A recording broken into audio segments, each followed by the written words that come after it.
Hey, I'm Matt Nichols at MrMaple.com, and thanks for clicking on another Mr. Maple Show video.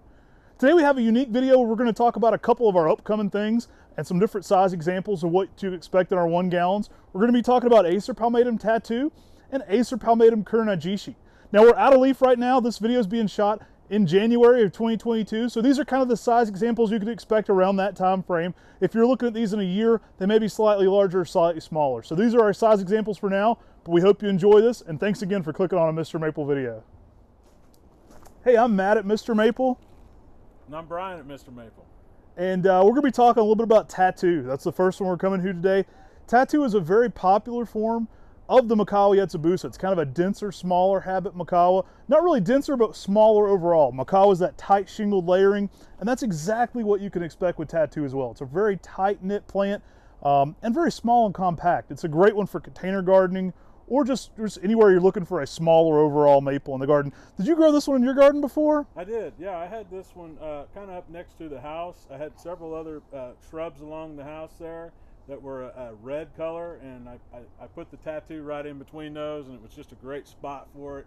It can handle some sun. It's a great plant, I think. Yeah, it's really unique. I love it for container gardening. You know, if you're looking for a Mikawa, but even a smaller overall habit than Mikawa, which is already a nice, tight, compact form, tattoo fits that perfectly.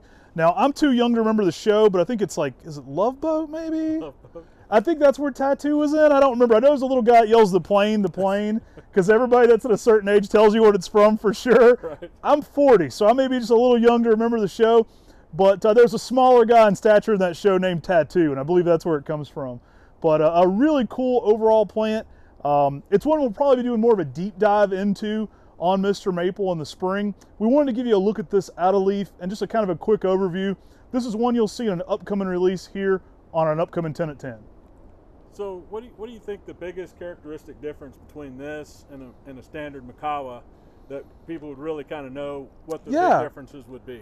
I would say it definitely has a little different leaf shape as well. I mean, the main difference would be the size. It's a much slower grower than Mikawa Yetsubusa. Mikawa is a much more vigorous plant than this, so it's smaller overall stature. But if you're putting the two side by side, you're going to see a little bit more ruffle to this leaf. It's got a little bit more serration to the leaf, and just a little bit more jaggedness. I think it looks really cool. It's definitely in that Mikawa vein, though. It's going to have a lot of similarities to Mikawa. Right. But if you're a fan of the Mikawa Yetsubusa family and its extended, you know, that's what we're calling all the different variations of Mikawa, I think it's a must-have as almost kind of a miniature version of that Mikawa.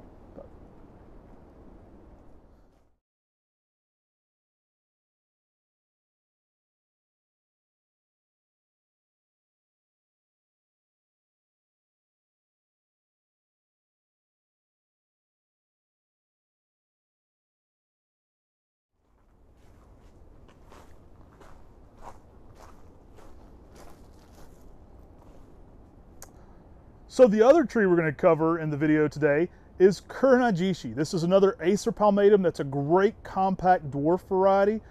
Acer palmatum Kurenai Jishi is often referred to as the red lion's head. So it's going to have a similar characteristic to Shishigashira in that it has a little bit more of a crumpled leaf, much smaller than Shishigashira. And this one's going to leaf out in the early spring a really, really dark burgundy red. Yeah, I grew this one in my garden as well. And what I found, especially in Oklahoma in zone 7A, is if I gave it a little bit more sun and pushed that sun limit, I'd get that better red color, especially in spring when it first came out. If you put it deeper into the shade, you're going to get kind of a muted tone on that, but it's a great plant and can handle a good bit of sun. For sure, for sure. As it gets into the season, it definitely gets a little greener. I have a lot of people who are like, this is more of a green, especially if you order it in like a June or July. It's going to be a little bit more green during that season as well. I love it for another great option for a container garden. I mean, both these are kind of ideal plants for that small landscape, that small container patio planter. I think it makes a great complement to Shishigashira. I have a huge one in my yard. It's one of the larger ones I know of, and it's right next to a Shishigashira to kind of contrast that dark red and that green in the early spring. Awesome. And just makes a fun plant. You know, Kurenai Jishi refers to red or black lion, so dark red lion, and I think it fits that bill really well. It's an easy one to grow. We've got some excellent sizes on these. So these are some of our 1 gallons right now. Again, I'll reiterate that right now's time frame is January 2022. So if you're watching it at a later time, they may be slightly larger or slightly smaller. But during this time frame, this is what they look like. Great plant to be growing in your garden, though. I think it's one that's going to add a lot of texture to your garden. It pairs well with literally anything. The Tattoo and the Kurenai Jishi pair great together as a chartreuse green and a dark red. But these are ones you can pair next to, really almost any of the dwarf compact varieties. And these are also going to work great in a conifer garden because it's going to give a little bit different foliage and texture. Can you tell us a little bit how it got its name? Yeah, Yano-san, a good friend of ours, Masayoshi Yano, we actually got to go and visit him in World Maple Park. This is a selection that he actually placed the name on. It's a cultivar that probably has been in the U.S. around 10 years or so it's not a super old cultivar, but an excellent cultivar. I think it's only growing in prominence and popularity the more it gets out there. It complements any of the Mikawa types very, very well. Definitely. For its dense habit. And who doesn't love Shishigashira? This is going to give you, an awesome complement to that lion's head Japanese maple and something a little different.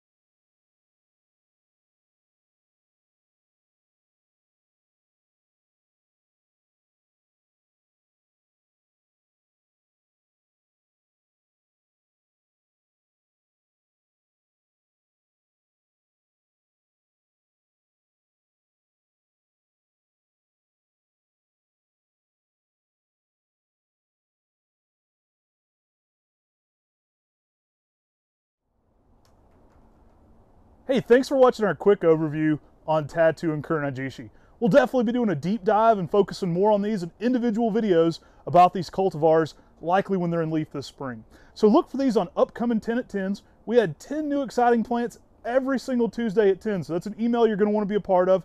It's at least 10 plants, oftentimes many more. So there's a lot of cool and exciting things there. Definitely check that out. Thanks for liking and subscribing to our YouTube channel. If you haven't already, make sure to do that. We had new videos. We're going to be, one of our New Year's resolutions, if we have one, is to be putting out more content for y'all. So we're going to be doing an upcoming MrMaple podcast, as well as a ton more maple-related content. So definitely be checking that out. If you haven't already, check out our regular Facebook page, MrMaple.com. That's an easy way to find us. But a unique new thing we're doing is our Instagram page and our Facebook page for the Mr. Maple Show and podcast. So definitely check those out for maple-related content. And a little bit behind the scenes look at the nursery, as well as some maple travel content. If that's something you love, you're definitely going to want to check out those pages. Thanks for watching. God bless and have a great day.